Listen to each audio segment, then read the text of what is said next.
Hi, this is Elliot Fishman, and welcome to our latest talk. And this will be on small bowel tumors, evaluation with detection and classification. Recent article in press, although the small intestine accounts for over 90% of the surface area of the GI tract, tumors of the small bowel represent under 5% of all GI neoplasms. This article goes on to make the point that CT and MR, but especially CT, is excellent for lesion identification and differentiation. It also does make the point that it's often difficult to detect tumors. I think it's much easier to classify them once you find them, but it's the detection that can be very challenging. And the fact is, whatever the modality, small bowel imaging has always been difficult, going back to the days of fluoroscopy and ultrasound and CT and MR. Technique, like everything, is always critical. Oral contrast, water versus neutral.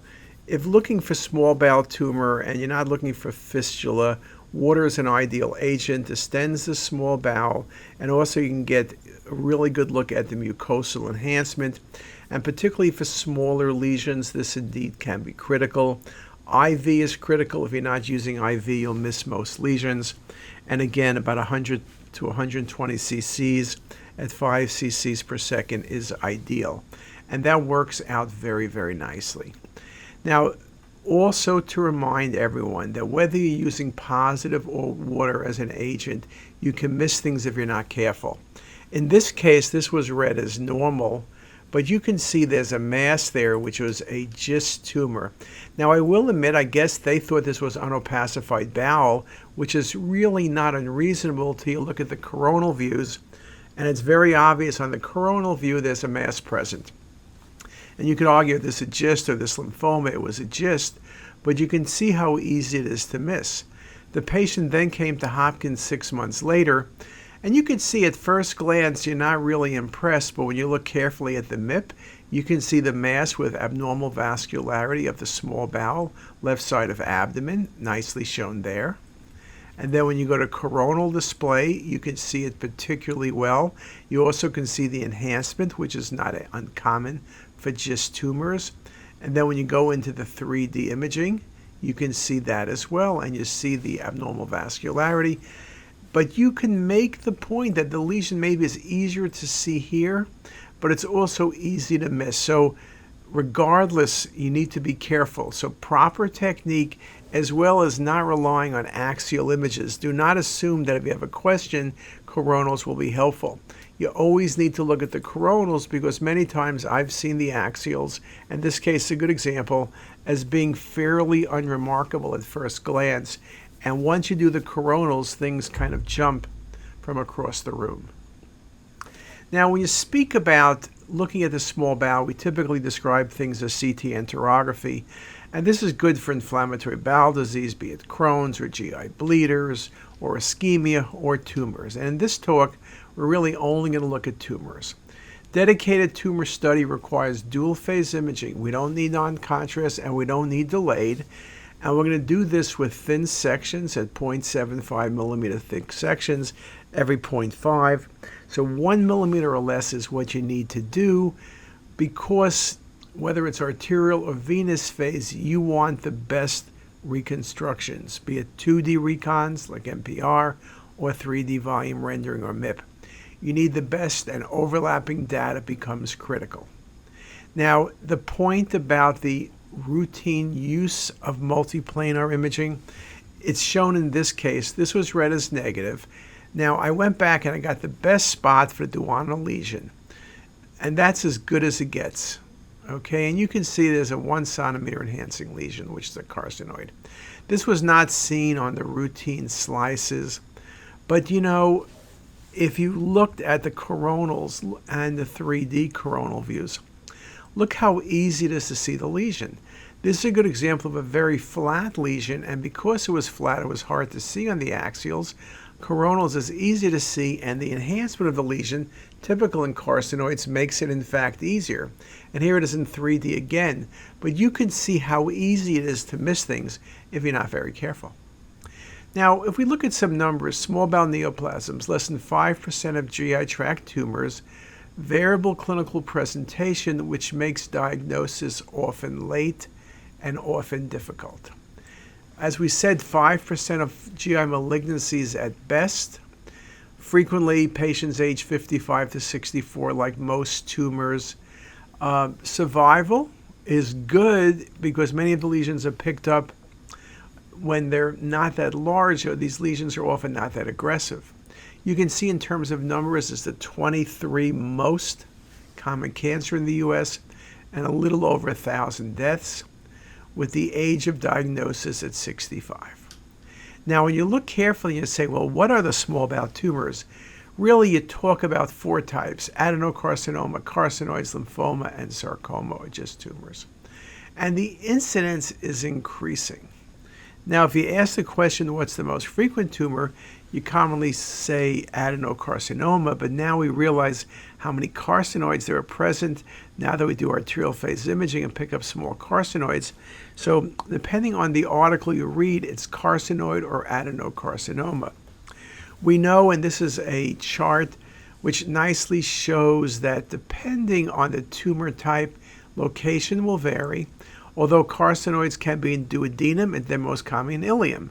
Although adeno can be in the ileum, it's most common more in the duodenum. So there is a range of where we see tumors, and we can think about that, but more importantly, we're going to talk about some of the basic features that make the tumors recognizable. And we're going to look at everything from primary tumors to metastatic disease. If we start with adenocarcinoma, variable presentation from diffuse infiltration of a small or large segment of bowel to a polypoid mass, which can be subtle, to a constricting lesion, which can cause obstruction, to a large ulcerating lesion, often with perforation, are all the different appearances. And that was also described in the old days of fluoroscopy. Adenocarcinomas are more common proximally. They have a variable presentation and are often seen in association with certain conditions like Crohn's and sprue and celiac disease and familial polyposis. So you can see them with other findings as well. We talk about the presentation ranging from nausea and vomiting to weight loss to GI bleeding. But again, people have written articles that make the point, because of the variable presentation, it's often 6 to 18 months from presentation to diagnosis. Now, on imaging, it's easy to miss the lesions. You have patients with vague abdominal pain, minimal weight loss, a whole bunch of symptoms, but it's rare to say rule out small bowel tumor, so you're not really looking carefully, perhaps. Maybe you're focusing more on the pancreas. Now, if you look at this case, is the duodenum okay? It doesn't look all that impressive at first glance in the 3rd and 4th portion. And here it is again, but when you look at the coronal, you can see from the 2nd through 4th portion of the duodenum, there's diffuse tumor infiltration. There's no obstruction, but there's diffuse tumor infiltration beautifully shown. Or in this case, you look quickly, the duodenum looks okay, but then look a little bit closer, and now you see there's an infiltration from the 2nd and 3rd portion of the duodenum. There's nodularity. Here's another set of images. There's thickening. It's not causing obstruction. It's not causing dilatation, but there's an obvious adenocarcinoma present. But again, here's some more 3D images. Very easy to miss. Now, when the tumors get large, as in this case, and they're causing obstruction of the patient's duodenum, well, then it's much easier to make the diagnosis. And when you look at the coronals, the infiltration is indeed more extensive. But of course, in this case, a good example that by the time you pick it up and this patient had symptoms for a while, you have liver metastasis, or the patient is not resectable. So again, the key is early detection if you want resectability. And that is not the case there. And that's nicely shown. Another example here. One point to make is sometimes ampullary tumors and duodenal tumors can look the same. Duodenal tumors can extend to the ampulla. So here you see a bulky mass. Here it is because of location, it's obstructing the common duct. So you would have said distal common duct lesion, ampullary lesion. This was duodenal adenocarcinoma. to make the point that sometimes the tumors grow upward and obstruct. So just a very nice example of that here. And here you see the common duct dilated on the volume rendering and MIP. And here in the cinematic, you see the obstruction, and you also see the textural change with the mass. And one thing we're looking at with cinematic rendering is picking up subtle tumors, because there's a big difference between tumor and fluid, and you can see that infiltration as we look at some of the cinematic views. Another example, a more impressive case, tumor infiltration, fourth portion of duodenum into jejunum. You can see the infiltration. You see it nicely on the coronals. You see it nicely on the 3D reconstructions.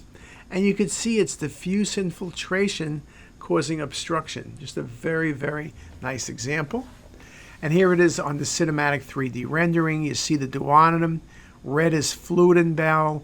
Then you see the thickened folds and the infiltration, which you can see here as well.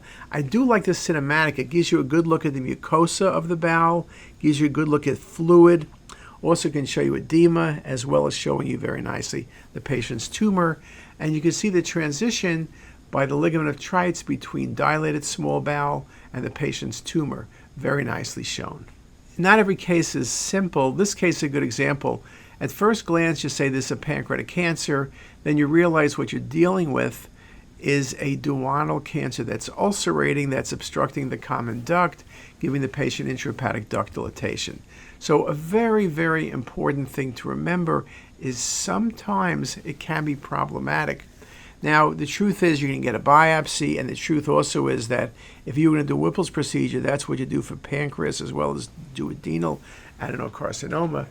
But you want to be correct, and just to make the point that sometimes the obstruction by duodenal cancers simulates pancreatic cancer, and it can obstruct the common duct, the pancreatic duct, and be invasive. Second tumor I'll talk about are carcinoid tumors. They're an unusual tumor, biologically heterogeneous group of tumors with a spectrum ranging from benign, indolent tumors to aggressive metastatic disease. It's most common in the ileum and least common in the duodenum, but there are a type of carcinoids that occur in the duodenum. It's more common in African Americans and lower-end Hispanics. It can range anywhere from an incidental finding on colonoscopy to carcinoid syndrome, where we're looking for the carcinoid, to perforation and obstruction or GI bleeding. Carcinoid is one of the common causes of unexplained GI bleeding. Now, we talk about duodenal carcinoids a little bit different. They're unique from other small bowel carcinoids. Serotonin excess and carcinoid syndrome are rarely seen. They arise from the gastrin-producing G cells or somatostatin-producing T cells. D-cell duodenal somatostatinomas arise in the periampullary region, simulate periampullary tumors, and are more commonly associated with type 1 neurofibromatosis. I think the thing about these duodenal tumors is they can look very much like GIST tumors. They're small, but they intensely enhance, which is something you would say with neuroendocrine tumors in general, but also you could think about GIST tumors as well in the region of the duodenum. So it's something to remember, and again, just like I showed you at adenocarcinoma, this can obstruct as well. Now, the ileal and jejunal, but mainly ileal, are more common.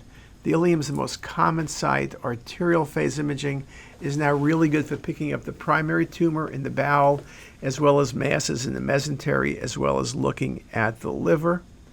Desmoplastic reaction in the mesentery in about 3/4 of cases. Soft tissue mass spiculations, calcification, and desmoplastic reaction. So when you look at carcinoids, you're looking for the primary mass in bowel, which sometimes may be hard to see. And you also realize they may have multiple masses, so you can see multiple masses. Mesenteric masses, desmoplastic reaction, 70% are calcified, are indeed common. In terms of accuracy, in this paper by Kamari, their accuracy looking at smaller tumors was 100% sensitivity, 92% specificity. Negative predictive value was 100%. So they were indeed really good. Here's an example of a patient with a neuroendocrine tumor, which was a carcinoid, in the patient's duodenum. And you can see it's enhancing. It's a 1 centimeter lesion, nicely shown at the arrow. And in fact, it's easier to see as you go to the coronal views because it stands out. From a vascular perspective, neuroendocrine tumor, location, carcinoid. And here it is with cinematic, very nicely shown. Now, another example of duodenal carcinoid. These can present with GI bleeding. I mentioned they can look like GIST tumors. Here's a vascular lesion under 2 centimeters, area of central necrosis, nicely shown with the arrows. And here's just another set of images showing that as well. Now, I will admit sometimes you can't be certain, is it a small bowel tumor or is it pancreas? This lesion here could easily be a pancreatic neuroendocrine tumor or a small bowel tumor. It ended up being a pancreatic at first glance, but it's hard to say, right? It's hard to say exactly what it is. When you look at the reconstructions, it ended up being a carcinoid tumor.